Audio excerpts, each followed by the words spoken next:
अस्सलाम वालेकुम रहमतुल्लाह। उम्मीद है आप तमाम लोग खैरियत से होंगे।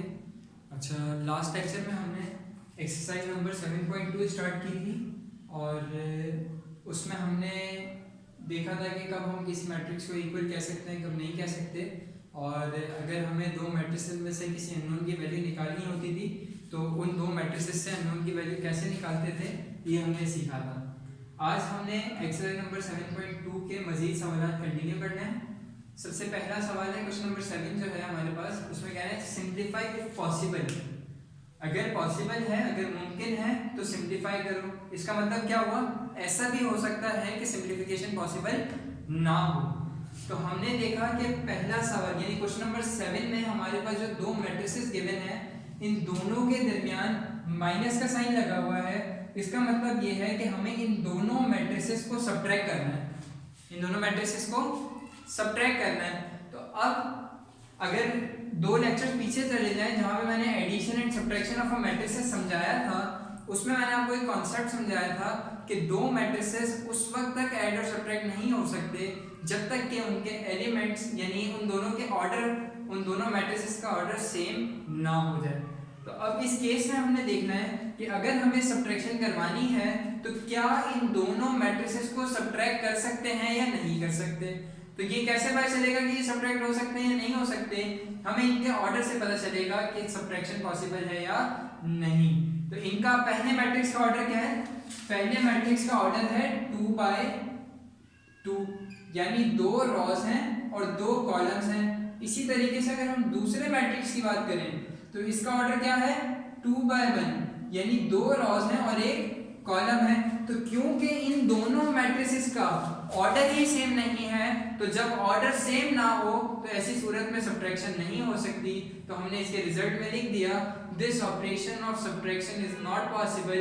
क्यों पॉसिबल नहीं है, क्योंकि order of both the matrices are not equal, क्योंकि इन दोनों मैट्रिसेस का ऑर्डर सेम नहीं है। पहले मैट्रिक्स का ऑर्डर है 2/2, दूसरे मैट्रिक्स का ऑर्डर है 2/1। क्योंकि ऑर्डर सेम नहीं है इसी वजह से ये सब्ट्रैक्ट नहीं हो सकते और हम सब्ट्रैक्शन नहीं करवा सकते। उम्मीद है ये सवाल समझ में आ गया होगा। क्वेश्चन नंबर 8 है। क्वेश्चन नंबर 8 में भी हमें दो मैट्रिसेस गिवन हैं और बीच में साइन माइनस का लगा हुआ है। इसका मतलब इन दोनों मैट्रिसेस को सब्ट्रैक्ट करना है, और सब्ट्रैक्ट करने के लिए सबसे पहले हम ये देखेंगे क्या सब्ट्रैक्शन पॉसिबल है या नहीं। तो ये कैसे पता चलेगा कि सब्ट्रैक्शन पॉसिबल है या नहीं, इनके ऑर्डर से। अगर हम पहले मैट्रिक्स का ऑर्डर देखें तो इसमें दो रॉज हैं, दो कॉलम हैं, तो इसका मतलब इसका ऑर्डर क्या हो गया 2/2।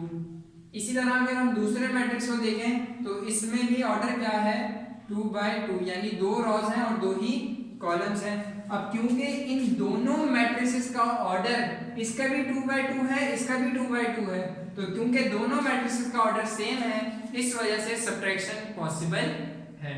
अगर ऑर्डर सेम ना होता तो प्रीवियस सवाल की तरह हम ये स्टेटमेंट लिख देते, लेकिन हमारे पास यहाँ पे ऑर्डर सेम है, तो क्योंकि ऑर्डर सेम है इस वजह से हम सब्ट्रैक्शन करवाएंगे। अब हमें ये तो पता चल गया कि सब्ट्रैक्शन पॉसिबल है। अब होगी कैसे, ये भी हमने लास्ट लेक्चर में बात की थी कि फर्स्ट एलिमेंट फर्स्ट के साथ सब्ट्रैक्ट होगा, सेकंड सेकंड के साथ, थर्ड थर्ड के साथ, फोर्थ फोर्थ के साथ। तो हमने यही किया, 0.7 में से 2 को माइनस करवाया, 0.8 में से 4 को माइनस करवाया, ये 0.9 में से 9 को माइनस करवाया, 0.4 में से 6 को माइनस करवाया। अब क्योंकि इन दोनों वैल्यूज के साथ डिफरेंट साइन है और चारों में ऐसे ही सिनेरियो है, तो इसमें से दोनों वैल्यूज के साथ डिफरेंट साइन है तो वैल्यू सब्ट्रैक्ट हो गई। 2 में से 0.7 माइनस हुए तो 1.3। इन दोनों में से बड़ी वैल्यू क्या थी 2 के साथ साइन था माइनस का, तो यहाँ पे आ गया माइनस का साइन। इसी तरीके से यहाँ पे भी यही हुआ कि 0.8 में से 4 को माइनस किया तो माइनस 3.2 आ गया, 0.9 में से 9 को माइनस किया तो माइनस 8.1 आ गया, 0.4 में से 6 को माइनस किया तो माइनस 5.6 आ गया। तो क्योंकि छोटी में से बड़ी वैल्यू माइनस हो रही है इस वजह से हमारे पास रिजल्ट नेगेटिव आ रहा है। तो हमारे पास ये इससे फर्दर सिंप्लीफिकेशन पॉसिबल नहीं है। यहाँ तक हम सिंप्लीफाई कर सकते थे, तो बस जहाँ तक सिंप्लीफिकेशन हो सकती है वहाँ तक सिंप्लीफाई करेंगे। जैसे ही सिंप्लीफिकेशन खत्म हो जाए वहीं पे हमारा आंसर होगा।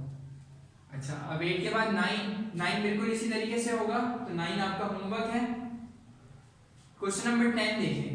क्वेश्चन नंबर 10 में भी दो मैट्रिसेस हैं, दोनों के दरमियान माइनस है, तो इसका मतलब दोनों मैट्रिसेस को सब्ट्रैक्ट करना है। अब फिर वही बात, क्या सब्ट्रैक्शन पॉसिबल है या नहीं, तो कैसे पता चलेगा, इनका ऑर्डर बताएगा। ऑर्डर कैसे पता चलेगा, रो और कॉलम की तादाद से पता चलेगा।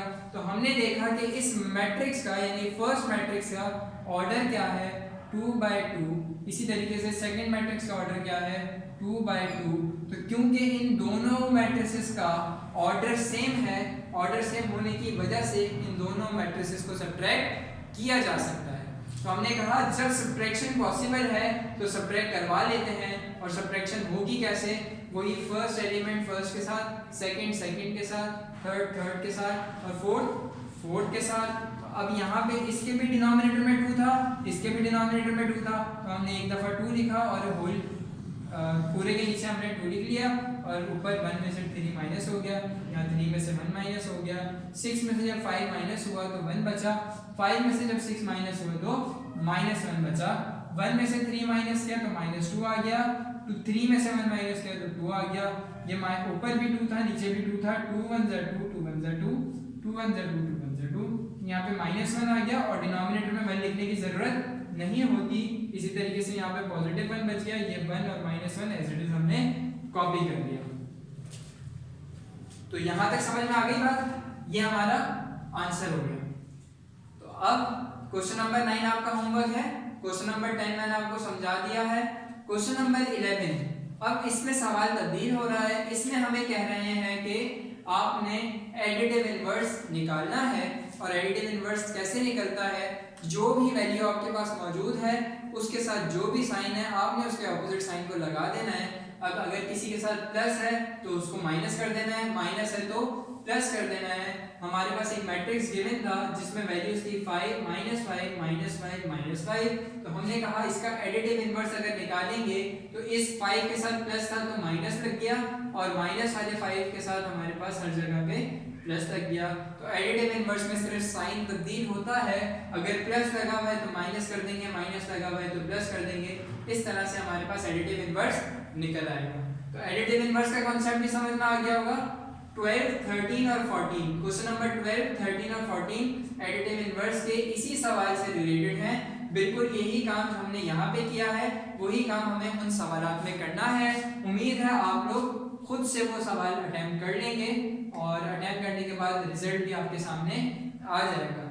उम्मीद है आज जो मैंने ये समझाया है ये आपको समझ में आ गया होगा, और इससे रिलेटेड अगर कोई सवाल है तो आप बेझिझक कर सकते हैं। एडिटिव इनवर्स का कॉन्सेप्ट समझ में आ गया, सब्ट्रैक्शन का कॉन्सेप्ट समझ में आ गया। अच्छा, एडिशन और सब्ट्रैक्शन के लिए हमने एक अलग से लेक्चर ऑलरेडी अपलोड किया हुआ है, तो अगर यहाँ पे कोई चीज़ समझ में ना आ रही हो तो आप, जिसमें मैंने सिर्फ एडिशन और सब्ट्रैक्शन समझाया है, आप वो वाला लेक्चर सुने। उसमें डिटेल में मैंने समझाया कि एडिशन और सब्ट्रैक्शन किस तरीके से होगी, कब पॉसिबल होगी, कब नहीं होगी। तो उसका एक अलग वीडियो लेक्चर मैंने रिकॉर्ड किया हुआ है, वो एडिशन और सब्ट्रैक्शन से ही रिलेटेड है, सिर्फ उसमें वही उसी के हवाले से बात की गई है। और फिर अगर वहाँ से समझ में आ गया हो तो यहाँ पे इन सवालात में, इस एक्सरसाइज में उसकी इम्प्लीमेंटेशन स्टार्ट कर दिएगा। तो उम्मीद है ये जो चीज़ें मैंने समझाई इसमें आपको सब कुछ क्लियर होगा।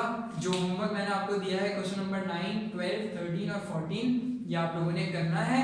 और अब 14 के बाद से जो सवालात हैं वो इंशाल्लाह मैं अपने नेक्स्ट लेक्चर में आपको समझाने की कोशिश करूँगा। मिलते हैं नेक्स्ट लेक्चर में।